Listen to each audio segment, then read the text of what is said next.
This is ಅಂದರೆ ಇದನ್ನು ತಾಜ್ ಮಹಲ್ ಅಂತಾರೆ. ಇದು ಕರಿ ಮುಸುಡಿಗೋಸ್ಕರ ಕಟ್ಟಿರೋದು. ಇವನೊಬ್ಬ ಕರ್ರಗ್ಯಾನ ಇಲ್ಲಿ. ಇದು ಹಿಂದೆ ನದಿ, ಇದರ ಕೆಳಗಡೆ ಶಿವನ ಲಿಂಗ ಇದೆ. ಇದು ದೇವಸ್ಥಾನ. ಅಲ್ಲಿ ಕೆಲಸ ಮಾಡೋರು. Mahal of the Taj. ಹೇಳ್ಕಪ್ಪ ಸುಚ್ಚಪ್ಪ ಲೇಡಿ ಪಟ್ನ. ಎಷ್ಟು ಚಾರ್ಜ್ ನೀವ್ರ?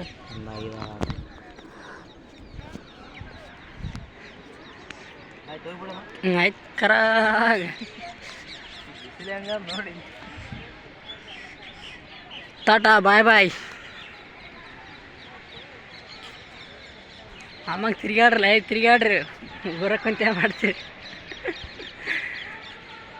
ಬಾಳನ್ ಕರ್ಸಲ್ಲ, ಆರಾಮ್ ಬಂದು ಹೋಗ್ರ ತಿರ್ಗಾಡ್ರ.